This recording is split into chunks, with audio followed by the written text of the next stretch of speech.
Ladies and gentlemen, boys and girls, welcome back to Worship Drumming. This is a channel where I do popular worship tutorials on the drums, as well as I do drum lessons based around a worship-centered context, just like today's video. Today's video, we're not going to be really playing drums a whole lot. This is going to go part of our Worship Drumming 101 series where I try to take some concepts, especially that if you're first starting out on the drums, or even if you're experienced and maybe you just got some questions or just trying to learn or think through some things. I try to really break things down and make them simple here. And today we're really going to be talking about a drum kit setup. So funny enough here, I got a comment on one of my videos that you're seeing here, and this is from my worship leader who must have found my channel. And anyways, he asked a really good question that him and I haven't really talked about. But basically, what all do you need to play the drums? Like, do you need a ton of cymbals? Do you need a ton of toms? Like, what is a good setup? So we're going to be going over that today. I'll talk about my setup, why I like it, and give you some reasons as to why I think it's a very effective setup. And we'll talk about some maybe add-ons and things that I would probably like to have in the future, ones that I would definitely suggest that you have. Now, we're not going to be talking about specific equipment. I'm not going to be trying to say like, hey, go buy this cymbal, go buy this specific tom or this brand or anything. I'm just going to be more talking ideas and suggestions, because this is a big question I had was when I first started playing. I was like, why does this person have all these cymbals? Why does this person have all these toms? Does that even matter? What do I really need? So I'm going to move the camera to kind of show you the kit that I have in case you haven't seen it, and we'll talk about a couple things with it. To start off, really the basics of the three things that you need. If you're like, hey, I need a drum kit, something that I can have effective practice on, you know, maybe even just get some decent sounds out of, and you just want to be able to get into playing the drums. The only three things you need are your hi-hats over here on your left. They're on my left side because I play right-handed and cross-handed. You need a snare drum. That's basically going to be the star of the show, is your snare drum. And then you also need a kick drum, and that's going to get that right foot or whatever your dominant foot is that you're using. And so that's basically all you need to really play a drum group. Now, whenever it comes to adding other things on, and I wouldn't really recommend anyone, if you want to play the drums, I wouldn't recommend to buy these three things separate, because you could probably buy them in a kit for the same price that you would buying each of them individually. So I wouldn't just go out and buy these three separate things. I would buy an actual drum kit. These things will more than likely come with it, and then you're probably spending about the same money either way. But that's basically your essentials there of what you need to get started. Now, the question kind of goes to now, like, what about the cymbals and what about the toms? Because this is where you see a lot of people's kits start to vary. You see that here I only have, other than my pocket, I have 2 cymbals and I have 2 toms. There's some people, they maybe have 3 or 4 cymbals and they might have, 5 or 6 toms. And it's this crazy thing of like, well, how much do I actually need? And, you might go watch different drum instructors and you might see, well, this drum instructor does what's called a 1 up, 1 down, like I have here. Another drum instructor, like I believe over at the Drumeo studio, a lot of the times they have a standard 3-tom setup where you have a rack tom, a mid tom, and a floor tom. And usually they got a whole bunch of crazy cymbals going on. So really, like, what is the best? And it's going to kind of vary depending on, 1, the way that you play and approach the drums, and 2, just kind of, it's going to be kind of just what fits you, kind of what's comfortable and what style of music you're playing. And like I said, we're targeting worship music specifically, and that's kind of what I try to target this kit toward. So let's kind of go in order with the questions, and we'll start with the cymbals. How many cymbals do you need? You really only need, if you wanted to go very bare basic bones, really, other than your hats, you need a ride cymbal. You don't even really need a crash, but you would need a ride cymbal, because the ride can kind of be used as a crash in some ways, but the ride is very versatile. And you also, I would definitely recommend having a crash cymbal, and that's kind of the bare basics of, if you're playing at church and you're trying to figure out what all you need, those are the cymbals that you need. You don't need any more, and it's just enough to where you're playing and you hit those really big parts and you just crash on one. Those 2 cymbals are going to give you lots of energy, which I'll kind of get to in a minute. And you got your ride over here, very versatile for playing some soft things. You got your bell sound, if I can trigger it on here. It's an electronic kit, so you gotta kind of bear with me on some things. And you can play really big, walky stuff on the edge. It's really versatile just to even have a ride cymbal other than your hi-hats. Then your crash cymbal, it's there to allow you to do some nice swells. And that's really all you need. You don't really need a whole lot more. Now, what I would maybe recommend to have, what I would like to have myself, is over here somewhere if I had another crash cymbal. And the only reason I'd put another crash cymbal over here, there's really two reasons.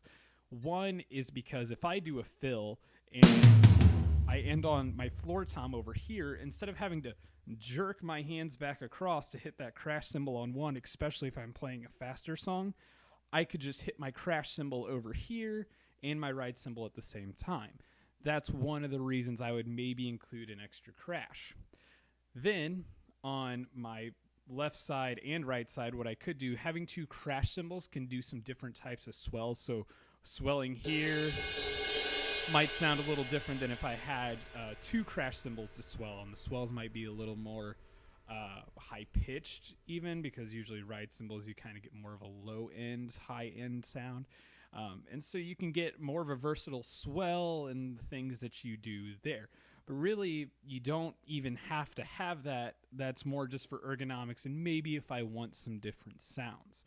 So the cymbals, though, if you had to, if you're looking to buy a pack of cymbals, I would definitely invest more money into a ride or maybe the hats than I would if I tried to go buy some expensive crash cymbal.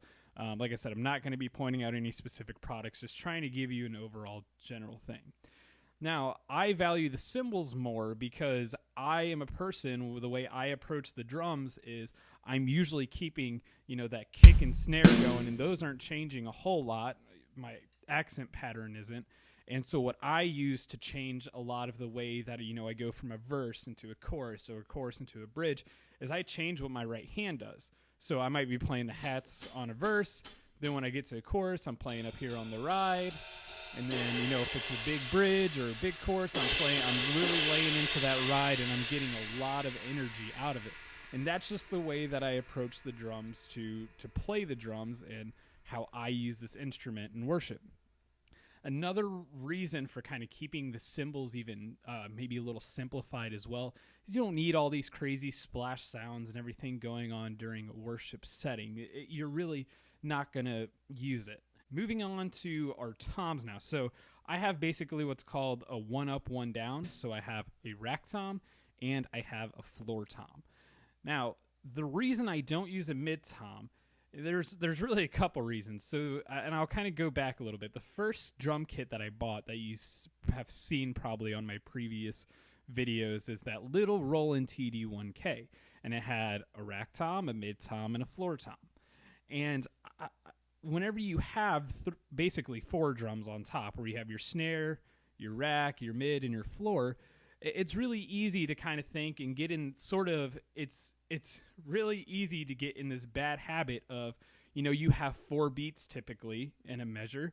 So you're going to play a fill that goes 1E and a 2E and a 3E and a 4E. And it's going to kind of make you get stuck on, beat 1's got to be on the snare, 2 on the mid, 2 on the rack, 3 on the mid, and then 4 goes on the floor tom. And it kind of almost traps you in a way. And in a way, at sometimes, I never really found a use for it. I was like, man, I really want to use this mid tom, but that sound that it gives me, I don't really need it at all.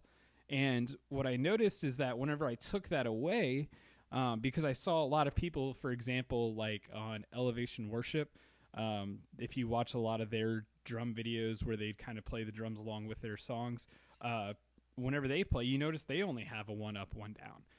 If you watch someone like Steven Taylor, he now, I think he's got a little more added onto his kit, but when I used to watch some of his older videos, he used a one up, one down, never really used a mid tom. And one, I kind of just like the look of it, but two, I really just never found a use for that mid tom. That sound just wasn't exactly necessary, and I could get everything I needed just out of the rack tom and the floor tom. Now, with the mid tom gone, it was kind of an interesting idea. Instead of having 4 drums up top and 4 beats per measure, what if I have 3 drums up top now? Now how am I going to divide those 4 beats between 3 drums? And it's more of this sort of interesting math question of how am I going to do that? And it's really neat to see what you can come up with. And then that also is kind of driving your foot to maybe even play some stuff as well. So you're not just stuck on using your hands the whole time. And so once I removed that, it was kind of this like feeling of I felt more like I was in control without having so much in front of me. So as a teacher, it's kind of weird how you can see students who they don't like to read a full page, because when they see all those words, they see a paragraph, they kind of freak out. Like, that's a lot of words to read. Whereas if you kind of like, use a sheet of paper and just kind of underline what they're reading at a time, then they read it so much better because they're not so overwhelmed with everything. And it's kind of like when I took that away, I had that same feeling of like, oh, I'm not so overwhelmed. I feel like this is a little simpler. I feel like I can work with this a little easier. So that's kind of one reason to get rid of your rack tom, or one reason I don't really use it. Another reason is I like my ride cymbal exactly where it's at right here, and it kind of goes right in that mid-tom area. And so I really like how it comes in here, and I'm not having to reach way over to the right. I'm not having to reach way up top over a rack tom. It sits right in there nicely in a nice, good position, so I'm not having to put my arm in any funky way, because I use my ride cymbal so much when I'm playing, and it's really important that I can get all the sounds out of it that I need without having to stress myself in any specific direction. So those are kind of my advantages of why I don't use the rack tom, and kind of how I got to this one up, one down setting.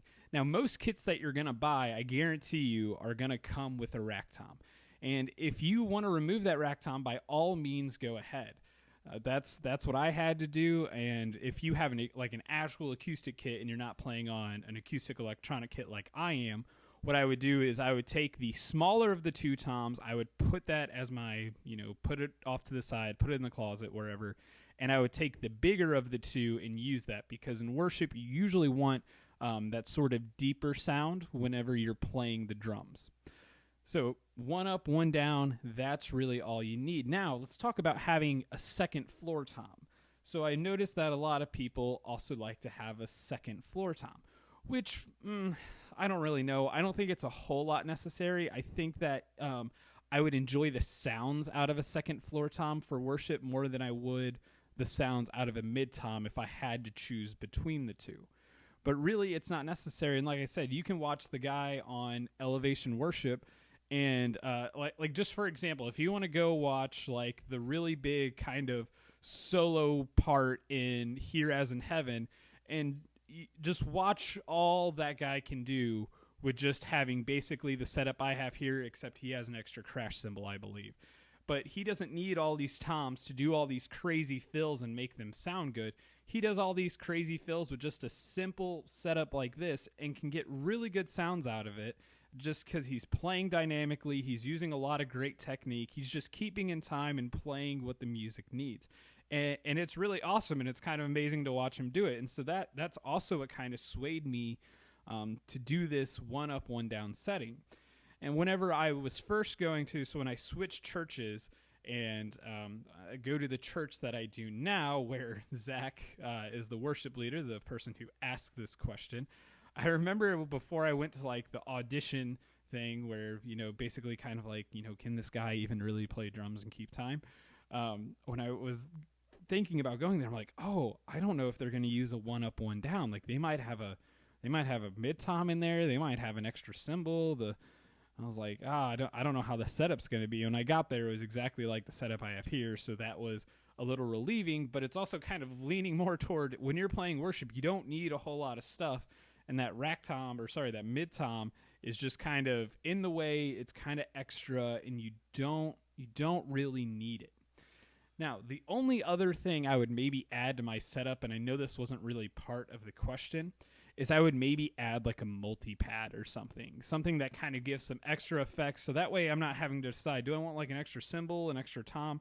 If you get like a multi-effects thing and you can find a good place to set it, you can get those extra sounds out of a good multi-effects pedal. Or if you know you're not going to be using that often, you can just kind of throw them all on this little pad and then use them every so often in those little sections of the song where you might think, hey, I wish I had an extra floor tom, or oh, I wish I had like a side snare or something that I could play.